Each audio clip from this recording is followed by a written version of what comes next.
క్షీరాభిషేకం జరుగుతుంది. ఇప్పుడు బ్రహ్మసూత్రం అనేది కనిపిస్తున్నాం మీకు. ఓం హర మహాదేవా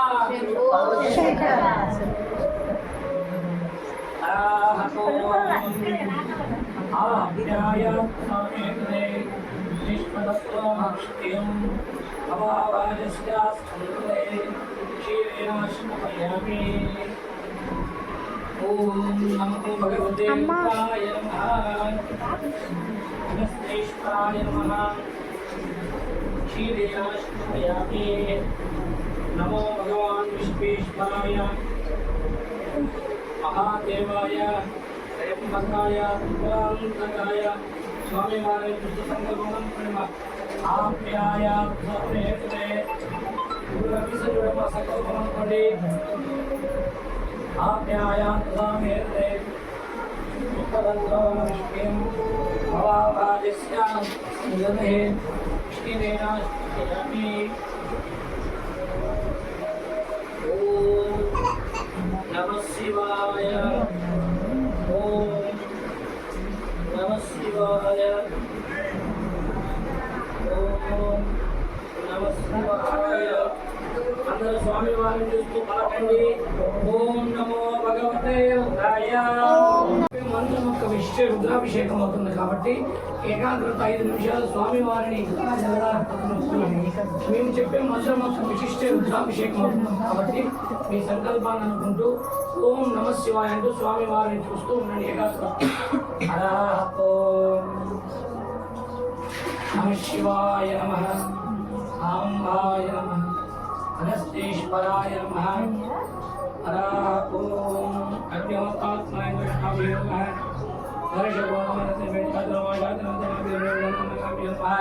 జ్యోతిష్మాయ కృష్ణాభ్యోదయ దర్శకోణే పాఠాత్మాయ శిఖాజ్యోతిష్మాయ ధ్యానం అపాతారణమస్తవాంతపూర్ణం బ్రహ్మాండమావిష్కృత జ్యోతిస్ఫాటికలింగ మౌళ విలసత్పుణ్యేంద్రవాంతాంతరే ఆస్త్రోప్రాప్తమేకమాన్యముత్థానమాకంజవే ధ్యాయే తీర్థదక్షయే గోపదం త్రిపురావిషంజేశ్వం.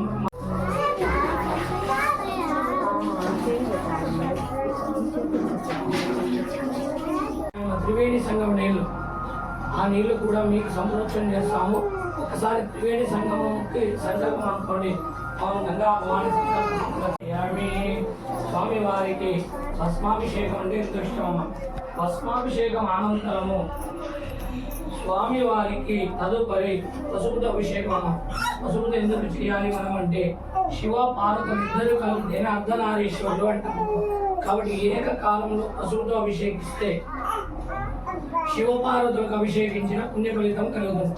మీరు కూడా అర్జున దాంపత్యంతో శివపార్వతులా ఉండాలని హరిద్రాభిషేకాన్ని చూడండి. సర్వమంగళ మాంగళ్యం. ఓం భోర్భవస్వామికరవరేణ్యం భర్గో దేవశ్రీభిః యో యో నః ప్రచోదయాత్. అగస్త్యన్యాః కామిన్యాః కామినో కుంకుమేన సంభవ కుంకుమం చంద్ర రక్తవర్ణాభిషేక పూజాం కరిష్యే.